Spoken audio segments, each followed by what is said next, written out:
আজকের ভিডিওতে তোমাদের সাথে শেয়ার করব আমি অফ ক্যামেরায় as a government job aspirant student কিভাবে পড়াশোনা করি,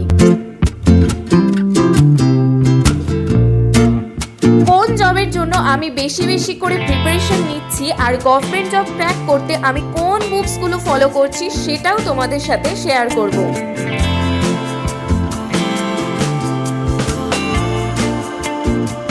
আর এমন কিছু স্মার্ট সিক্রেট স্টাডি টিপস যেগুলো কিন্তু 2026 সালে প্রত্যেকটা অ্যাসপারেন্ট স্টুডেন্টদেরকে আরো বেশি আপগ্রেড করতে হেল্পফুল হবে।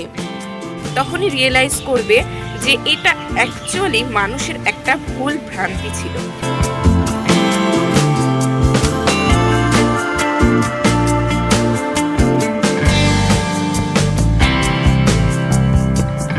এভরিওয়ান, রাধে রাধে সবাইকে। তোমাদের অনেকেরই ডিমান্ড ছিল দিদি তোমার গভর্নমেন্ট জব অ্যাসপারেন্ট লাইফটা প্লিজ একটু শেয়ার করো। তাই আজকের ভিডিওটা কিন্তু প্রচুর মোটিভেটেড থাকবে, একদম র থাকবে। ভিডিওতে কোনো রকম ফালতু জিনিস তো থাকবেই না। পার্সোনাল লাইফে অ্যাকচুয়ালি আমি যেটা করি সেটাই তোমাদের সাথে শেয়ার করব। পার্সোনাল লাইফে সত্যি বলতে আস্তে আস্তে আমি নিজেকে একটু তাড়াতাড়ি ঘুম থেকে ওঠার অভ্যাস করিয়ে নিয়েছি। আর একটা অ্যাসপারেন্টের কাছে সারাদিন পড়তে বসার জন্য প্রচুর এনার্জির দরকার হয়, আর বডিটাকে মুভ করার জন্য আমি কিন্তু এখন রেগুলার মর্নিং ওয়াকে যাই। এক দুই দিন হয়তো মিস হয়ে যায়, তবুও যতটা সম্ভব চেষ্টা করি রেগুলার এক্সারসাইজের মধ্যে নিজেকে রাখার। এর পিছনে একটা বড় সড়ো কারণ আছে, সেটা একটু পরে তোমাদের সাথে শেয়ার করব। আজকে আমাদের এইখানে বেশ 3 দিন ধরে বৃষ্টি হচ্ছিল, তাই ঠান্ডা ঠান্ডা ওয়েদারও ছিল। আর আমার লিপস গুলো এতটাই ড্রাই হয়ে গেছিল যে আমি স্মাইলও করতে পারছিলাম না, তাই সবার আগে ভ্যাসলিন ইউজ করলাম। আর কালকে রাত্রে আমার মোটিভেশনাল বোতলের মধ্যে বেশ অনেকটা জল থেকে গেছিল, মানে কালকে সত্যি বলতে খুব একটা জল খাওয়া হয়নি। তাই সকালে উঠে সবার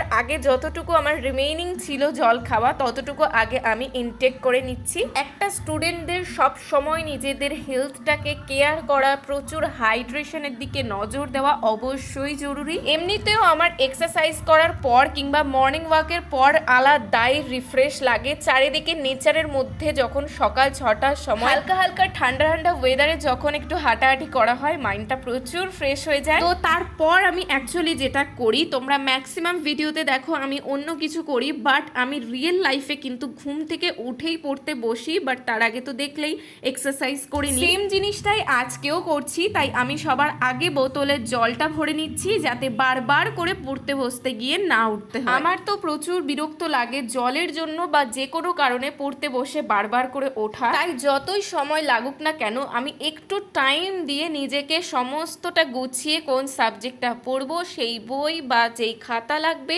সেগুলো গুছিয়ে তারপর আমি পড়তে বসি। তো 6টার সময় তো মর্নিং ওয়াক করেছি, তারপর এক্সারসাইজ করেছি, আর বাকি ছোটোখাটো কাজ করতে করতে 7টা বেজে গেছে। এখন থেকে আমার স্টাডি টাইমটা শুরু হয়েই গেছে, 7টা বাজতে 3 মিনিট বাকি। এখন আমি বসেছি সায়েন্স নিয়ে, যেটা হচ্ছে রেলের জন্য প্রচুর ইম্পর্টেন্ট একটা সাবজেক্ট বলতে পারো। হ্যাঁ, তোমরা ঠিকই ধরেছো, অ্যাকচুয়ালি আমি রেলের জন্যই বেশি করে প্রিপারেশন নিচ্ছি। আর এটা হচ্ছে স্বর্ণালী দের একটা বই, যেটা এনসিইআরটি বেসড করে তৈরি করা। তোমরা যারা রেলের জন্য প্রিপারেশন নিচ্ছ তারা নিশ্চয়ই জানো যে এনসিইআরটি সায়েন্সের বইটা ঠিক কতটা ইম্পর্টেন্ট, কতটা রামবান একটা বই। এটাও একই এনসিইআরটি বেস। আমি অনলাইন থেকে কিনেছি, আমাদের এখানে খুব একটা অ্যাভেলেবেল ছিল না। আগের মাসেই 4 তারিখে আমি কিনেছিলাম এই বইটা। আর এর মধ্যে আমার 4-5টা মতন ফিজিক্সের চ্যাপ্টার কমপ্লিট, আর বায়োলজির 2টো চ্যাপ্টার কমপ্লিট হয়েই গেছে। তবে একটা গভর্নমেন্ট জব প্রিপারেশন করা স্টুডেন্টদের কাছে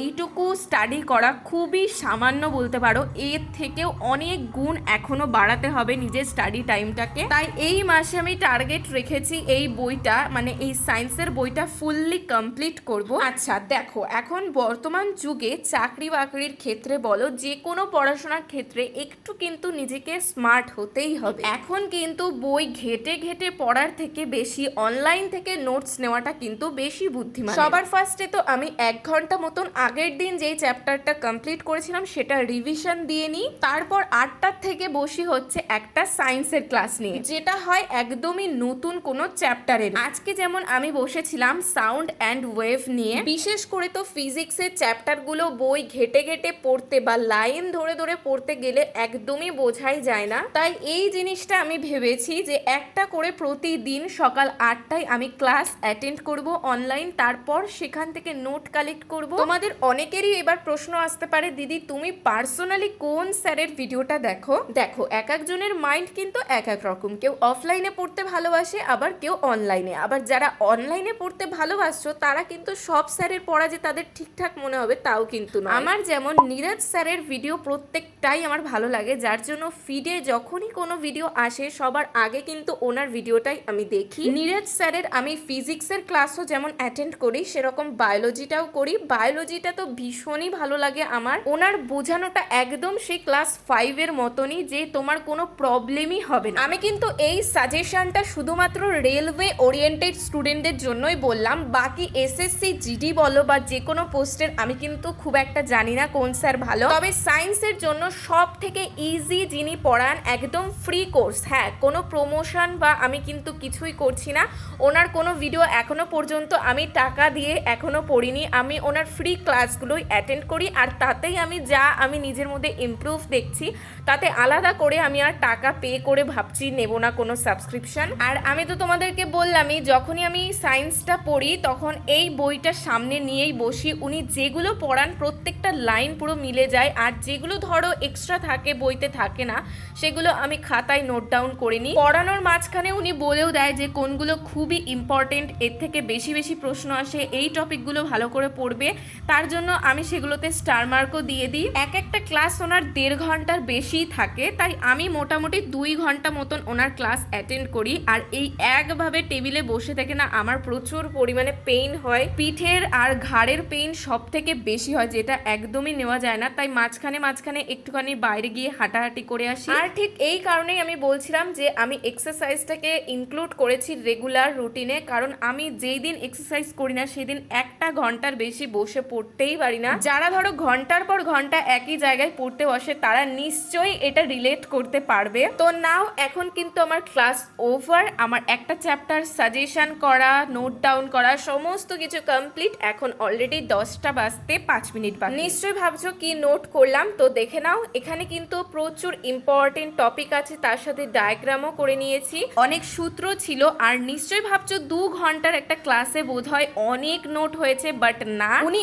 এতটাই ইজিলি বোঝায় যে সবকিছু লেখার তো প্রয়োজন হয়ই না, তার সাথে বই তো আছেই, তাই বইতেও কিছু কিছু আমি দাগিয়ে ফেলি। আর এই মর্নিংয়েই থাকে হচ্ছে আমার প্রায় 2 থেকে 3 ঘন্টার স্লট। আজকে যেমন ছিল 3 ঘন্টার, রেগুলার যদিও 3 ঘন্টার হয় না, কোনো দিন 2 ঘন্টারও হয়। এরপর তো আমি চলে গেছিলাম ভোট দিতে। হ্যাঁ, এই ফার্স্ট টাইম আমি ভোট দিলাম। জানি ভিডিওটা দিতে অনেক লেট করে ফেলেছি, বাট না শেয়ার করেও আর পারলাম না। ওখানে তো ক্যামেরা একদমই অ্যালাউড ছিলই না, লাইনে বলো বা ভেতরে ঢুকে তো একদমই না, যার কারণে আমি আর ফোন বাড়ির থেকে নিয়ে যাইনি। বাইরে জমা দেওয়ার মতন ব্যাপার ছিল, আর বিশেষ করে আমার নতুন ফোন আমি একদমই নিয়ে যাব না, তাই আমি এখানেই বাড়ি এসে ভিডিওটা করেছি। তো নাও, লাইফে এনজয় সমস্ত কিছু তো থাকবেই, আবারও এইবার পড়তে বসতে তো হবেই। এটা তো আর স্কুল লাইফ না। স্কুল লাইফে যেমন হোমওয়ার্ক কমপ্লিট মানে আজকের মতন আমার স্টাডি সেশন কমপ্লিট, তা কিন্তু নয়। আর এখন আমি সায়েন্স তো পড়বই না, বা যে কোনো মুখস্থের জিনিস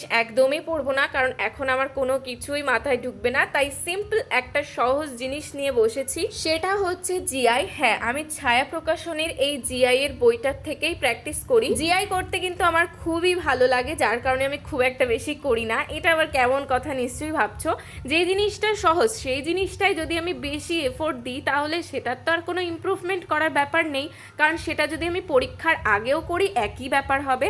যেগুলো বরং আমার ভালো ইমপ্রুভমেন্ট নেই সেগুলোই বেশি বেশি করে করার চেষ্টা করি। আর এই ভিডিওটা তো আগেও আমি তোমাদের সাথে শেয়ার করেছি যে আমি আমার টেবিলের ডেস্কের ওপরে প্রচুর মোটিভেশনাল লেখাগুলো বসিয়েছি। এটা আবারও আমি আপলোড করছি এটাই বলার জন্য যে প্রত্যেকটা অ্যাসপারেন্ট, সেটা গভর্নমেন্ট জবের জন্য হোক কিংবা নিট অ্যাসপারেন্ট হোক না কেন, প্রত্যেকের কাছেই কিন্তু পড়াশোনাটা একটা চ্যালেঞ্জিং হয়ে যায়। ঠিক সেই কারণেই কিন্তু নিজেকে মোটিভেট রাখা রাখাটাও অনেকটাই কঠিন হয়ে যায়। মাঝে মাঝে তো মনে হয় যে এই ময়দান থেকে ছেড়ে চলে যাই, সম্ভবই না আমার দ্বারা হয়তো। আর বাকিরা আছে তারা তো আমার থেকেও ভালো পড়াশোনায়। এই ভুল ভ্রান্তিটা দূর করার জন্যই কিন্তু আমি চোখের সামনে এই জিনিসটাকে চিপকে দিয়েছি, মানে মোটিভেশনাল কিছু লেখা, যেগুলো আমি যখনই ঘরে ঢুকে ডিমোটিভেট ফিল করি তখন একবার করে যখনই দেখি না, তখন আর সেই সমস্ত চিন্তা তো আসেই না, বরং মনে হয় এখনই পড়তে বসে যাই, তাহলে আরেকটু সিলেবাস এগিয়ে যাবে। তোমরাও যারা অ্যাসপারেন্ট অবশ্যই নিজেদেরকে সবসময় মোটিভেট রাখার জন্য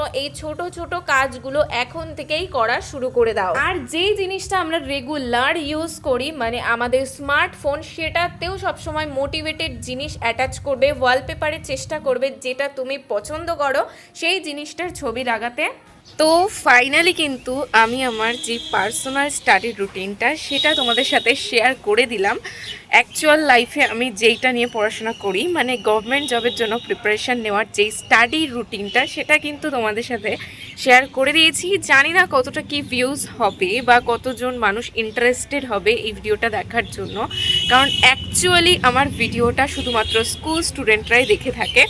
তো অনেকেই তার মধ্যে কমেন্ট করেছিলে যে তুমি দিদি গভর্নমেন্ট জবের জন্য ঠিক কেমন করে প্রিপারেশন নাও সেটারও একটা সেপারেট ভিডিও করো।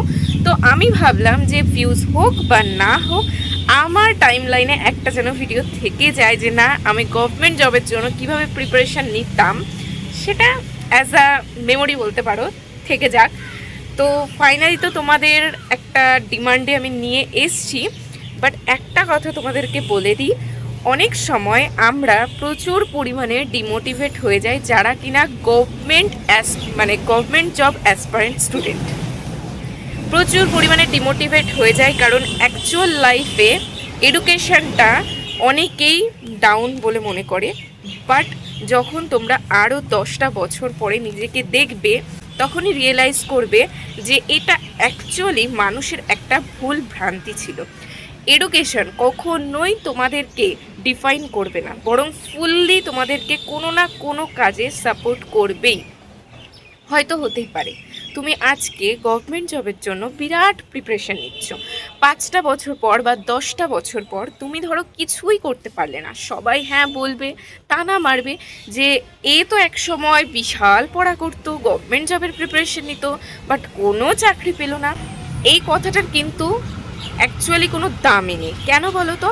যখন তুমি ধরো কোনো জব পাচ্ছ না, তুমি যে কোনো প্রাইভেট জব করলেও কিন্তু সেখানে তোমার এডুকেশন কোয়ালিফিকেশান দেখা হয় না, কি মাধ্যমিক পাশেই তোমাকে কোম্পানিতে নিয়ে নেবে, তবে হাই লেভেলের কোনো কাজ কিন্তু তোমার দায়িত্বে দেবে না। তাই মনে রাখবে, কখনোই কিন্তু এডুকেশান তোমার কোনো কাজে লাগবে না এমন হতেই পারে না, বরং প্রতিটা পদক্ষেপে কিন্তু আমাদের এডুকেশানটা খুবই জরুরি।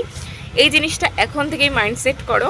সব সময় কিন্তু একটা কথা মনে রাখবে, তুমি যদি তোমার বেস্টটুকু দেওয়ার চেষ্টা করো, 100% দাও, তাহলে কখনোই অসম্ভব বলে কোনো জিনিস থাকতেই পারে না। বরং প্রত্যেকটা জিনিসে যদি আমরা 100% এফোর্ট দিই, সেই জিনিসটা হতে কিন্তু আমাদের সাথে বাধ্য। আমরা অলওয়েজ যদি নেগেটিভ ভাবি তাহলে আমাদের সাথে কিন্তু নেগেটিভটাই হয়। আমরা যদি পজিটিভ ভাবি নিজেকে যে না আমি পারবো, আমি করে দেখাবো। আচ্ছা তোমরাই ভাবো, সেন্ট্রালের প্রত্যেকটা জবে ভ্যাকান্সি কম, এই কথাটা যখন কোনো মানুষ বলে আমার মাথায় একটা প্রশ্ন আসে, ভ্যাকান্সি কম হবে না কেন? কারণ এখন এডুকেশনের জন্য কোনো আলাদা করে তোমাকে দূরে যেতে হচ্ছে না বাড়ির থেকে। যে আমি আগে যেরকম আর কি হতো অ্যাকচুয়ালি, যে 1 মাস 2 মাসের জন্য বাড়ি ছেড়ে অন্য কোথাও টিউশনের জন্য পড়তে হতো, আর এখন জাস্ট আমরা আমাদের এই ফোনটাতেই সমস্ত কিছু পেয়ে যাচ্ছি। ফোনে আমরা সমস্ত সাজেশান, ফোনে আমরা ফর্ম ফিল আপ করতে পারছি, ফোনের মধ্যেই পড়তে পারছি। আবার আমাদের জন্য যদি কোনো প্রবলেম থাকে ম্যাথের বিশেষ করে, সেগুলোর সলিউশন তো আমরা চ্যাট জিপিটি থেকেই পেয়ে যাচ্ছি। তাহলে এত সুবিধা যখন আমরা বাড়ি থেকেই পাচ্ছি, তাহলে আমরা এই ভ্যাকান্সির সাথে লড়তে পারবো না? আগে ভ্যাকান্সি বেশি ছিল, তার কারণ হচ্ছে তখন পড়াশোনার মধ্যে সেই রকম কোনো লেভেলের কম্পিটিশন ছিল না, কেউ সাধারণত পড়াশোনা ঠিকভাবে করতো না, বা বাইরে গিয়ে পড়াশোনা করার মতন সিচুয়েশান কারোরই ছিল না। তবে এখন প্রত্যেকের হাতে একটা হলেও স্মার্টফোন আছে, ব্যালেন্স ভরারও ক্ষমতা আছে, যার জন্য ফোন থেকেই প্রত্যেকে পড়াশোনা করতে পারে। আর এখন কিন্তু সেই কারণেই কম্পিটিশানটা বেশি। তবে নিজেকে কখনোই ছোট মনে করবে না বা কখনোই মনে করবে না যে না আমার দ্বারা সম্ভব না, আমি করতে পারবো না। আমি কিন্তু নিজের পার্সোনাল লাইফ থেকে বলছি, আমার নিজেরই ফ্রেন্ড সার্কেলের কিন্তু 2-3 জন চাকরি অলরেডি পেয়েও গেছে। হ্যাঁ, তারা অন্য লাইনে মানে জিডি বা বিএসএফ বলো ওই লাইনে চাকরি পেয়ে গেছে। ও দেখিয়েও দিয়েছে না 2026 সালে আমরা মেয়েরাও কিন্তু চাকরি পেতে বাধ্য, আমরা পারি, আমরা 100% এফোর্ট দিলে আমরা কিন্তু চাকরি পেতে পারি। আর মুতোর জবাব দিয়ে দিয়েছে তাদের ওপর যারা কিনা প্রত্যেকটা বাড়ির আশেপাশে প্রতিবেশীরা বলতো 2026 সালে চাকরি কোথায়, তুই চাকরির জন্য পড়াশোনা করছিস, এই কথাটার কিন্তু ও পুরো প্রপার জবাব দিয়ে দিয়েছে। ওই জন্য তোমরা কখনোই ভাববে না যে এখন ভ্যাকান্সি কম, এখন সিট কম, এখন কাট অফ বেশি। তুমি তোমার প্রিপারেশনটা 100% রাখো। তুমি মনে করো আজকে আমি এই বইটা পড়বো, তো এই বইটা আমি পুরো প্রপার কমপ্লিট করে মক টেস্ট দেবো, সেখান থেকে আমি আমার প্রিপারেশন বুঝে যাব। তাহলে তুমি যদি আধ খ্যাচড়া করে বইটা পড়ো, অর্ধেক পড়েই ভাবো যে না আমি চাকরি পেয়ে গেছি, তাহলে কি করে হবে বস? তুমি তোমার প্রিপারেশনটা 100% রাখো, বাকি কাট অফের চিন্তা একদম মাথা থেকে দূরে সরিয়ে রাখো। জানি না পরে আর কোনো ভিডিও এই গভর্নমেন্ট জবের প্রিপারেশন বিষয়ে আপলোড করব কিনা, তার জন্যই এতগুলো কথা আমি এই ভিডিওতে বললাম। যদি এই ভিডিওটাতে মোটামুটি রেসপন্স ভালো পাই, আর যদি আরও তোমরা কমেন্ট করো যে দিদি না তুমি নাইট বা মর্নিং বা যে কোনো প্রবলেমেটিক ব্যাপারগুলো সলভ করার মতন ভিডিও দাও, অবশ্যই দেবো। কারণ এই লাইনে আমি আছি যেহেতু আমি মোটামুটি ভালোই তোমাদেরকে বলতে পারবো। তোমরা যারা ফোন অ্যাডিক্টেড আছো বা মনে করছো সবাই তো এখন ফোন ঘাটে, কেউই পড়াশোনা ঠিকঠাক করে না, এটা কিন্তু ভুল চিন্তা। সবাই নিজেদের সাকসেসের পিছনে কিন্তু দৌড়াচ্ছে যার যার মতন, তুমি কিন্তু লাস্টে পিছিয়ে যাবে। চলো আজকে আমার এই ভিডিওটা এই পর্যন্তই ছিল। জানি না কতটা কি তোমাদেরকে মোটিভেট করতে পারলাম, বাট আমি নিজে প্রচুর কথাগুলো আমার ভালো লাগে বলে বারবার আমি নিজেকে রিমাইন্ড করি যে না পজিটিভ থাকতে হবে। আশেপাশের মানুষ তোমাদেরকে কেউই হেল্প করবে না, নিজেকে নিজেই হেল্প করতে হবে। 5টা বছর পরে তুমি কেমন নিজেকে দেখতে চাও সেটা তোমার উপর ডিপেন্ড করছে, না আর 5টা মানুষ তোমাকে সেটা দেবে, সেই লাইফটা দেবে। তোমার ড্রিমটা তোমাকেই পূরণ করতে হবে, যার জন্য নিজের সাথে নিজেই লড়াই করো।